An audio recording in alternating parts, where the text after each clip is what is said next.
see, what to rent, and what to skip. It's Movie Reviews with Ryan J.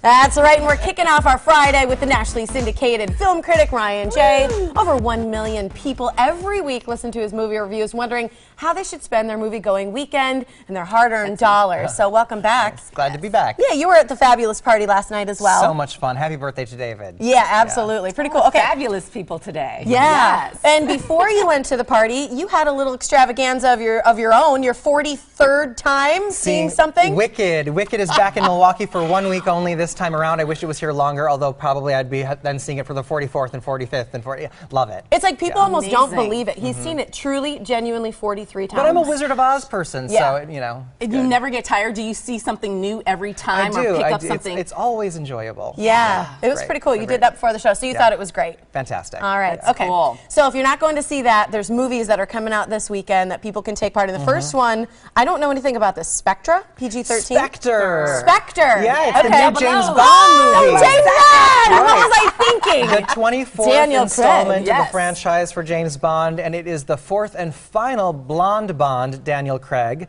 It's his last, It's his you're last. saying? Oh. Yeah. He's pretty hostile about this being his last. Yeah, he's into it being his last. He's what's his over deal? it. I don't know, but it's, you remember the controversy when he first came, that everybody was like, oh, we're going to have a blonde Bond, what's that going to be like? And then we saw him on the beach with his shirt off and we were like, oh. That's what And it's the about. highest grossing Bond ever, and for him to be so hostile about it, and maybe he just doesn't want to have that stigma. Maybe he's burned out, who knows, we could Yeah. speculate, but this So is what's your favorite part? The favorite part is the very first scene. It opens with a bang. It's one of the most innovative action scenes I've ever seen. It involves a helicopter. I don't want to give anything more away than that, Okay. but it's amazing. And the opening title sequence is also phenomenal. It's sexy, it sizzles, it's like, you know, it's got Sam Smith theme song, and there's an octopus involved. So cool. Okay, so were there weakest links in this? The weak link in the film is the length. It's 2.5 hours long, and it stalls a little bit. About an hour into it, it starts to lack suspense. And that's not cool in a movie like this. You really want to feel like you're on the edge of your seat. So, Was there something that kind of like stole the show, or a Yes. scene stealer? Or it's, something yeah, like that? Christoph Waltz as the villain. I don't know who that is. He Yes. won the Oscar for Best Supporting Actor for, you know, Django Unchained, and he's so good at playing a villain. You know, he's won the Okay. Oscar twice for that kind of a role, and he's excellent in this. It's about time we see him as a Bond villain. He's amazing, and you got all the iconic, you know, cars and Bond girls, and the theme music gives you goosebumps, and the martinis shaken not stirred. So Yep. what's not to cool. love? The cinematography looks amazing, but who's going to be the next Bond? I mean, if That's the good he's question. over it. Yeah. Daniel leaves you wanting more, so it is sad to see him go, but there's speculation about the first black British Bond with Yeah, Idris Elba. Idris Elba, yeah. Or possibly a female Bond with Emily Blunt. So see this one in the meantime. It's, you know, when is a Bond movie bad? Go ahead right. and see I'll Spectre. take Idris, and Yes. then we'll talk about Emily later. Yeah, I would rather Bond be a guy too. I don't have anything against Because you you're know. so conservative? Yeah, you know. Because you're anti-feminist? Yeah, Nice. exactly. Excellent. You know me. Wonderful. Okay, how about we're going to switch it up? The Today Yes. Show did this as their Halloween costumes. Yeah. The Peanut movie, rated PG. Rated G, actually. Rated G. What does that mean? That means it's for general audiences.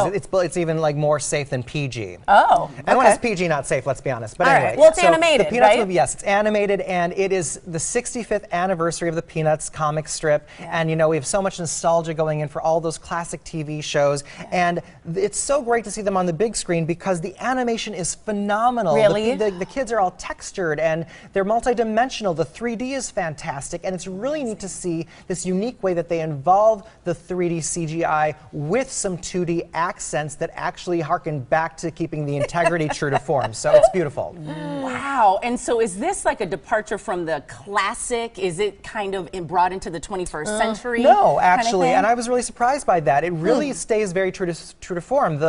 The story is very been there, done that. We've seen this story before. It's a rehash of some TV shows, so there's nothing original. Remember when Sex and the City came to the big screen? Yeah. And they justified the movie adaptation by having bigger fashion, Yes, louder fashion, yes. bigger cities, adventures, and, you know, it really warranted a film-length version. This is not that. The animation in the 3D is big, but the storyline and the plot is something we've seen before. It's unoriginal. I was hoping for something new and fresh, but it's still really great. I think everybody anybody who loves classics are going to love it. How about the voices? This teacher scene, I always think of the wah, wah, wah. That's trombone, by the way. It It's is? done by a trombone, and always has been done by a trombone. know that. 'Cause we can all imitate it so well, Yeah. right? Do it. Yeah. Wah, wah, wah.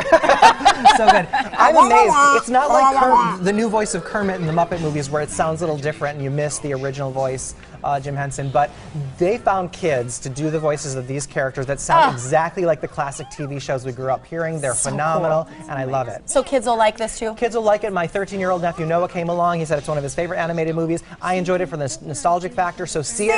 Families, go see it, and let's just hope that the sequel will have an original story. All right, love it. Okay, movie club. Right, this Monday, November 9th. Yep, I there you have go. a date, Had right? to It's think about going that. to be the new movie, which is called My All-American, and it is a football film starring Aaron Eckhart. So enter to win at my website there. What you sitting on? Oh, I have a giveaway. Okay. Yeah, it's for a new movie called The Gift. This is new? This is, yeah, well, it's new on DVD. It's available now on DVD and Blu-ray. And this movie was one that I raved about a few months ago when it came out. Yes. Written, directed, and starring Joel Edgerton, Jason Bateman in a Yeah. role. It's a thriller, but it's totally, this movie keeps you on the edge of your seat. It breaks all conventions and predictions that you This would is a normally have. modern day Fatal Attraction. Go You to will your love it. website. Website, I've got a bunch of copies to give away to winners there. Awesome. You can like Ryan J on Facebook, follow him on Twitter for his full movie reviews. Check out that website so you can win the DVD and on Blu-ray, RyanJReviews.com. That was Thanks, exciting. Ryan. Thanks, guys. Fun stuff. Thank you.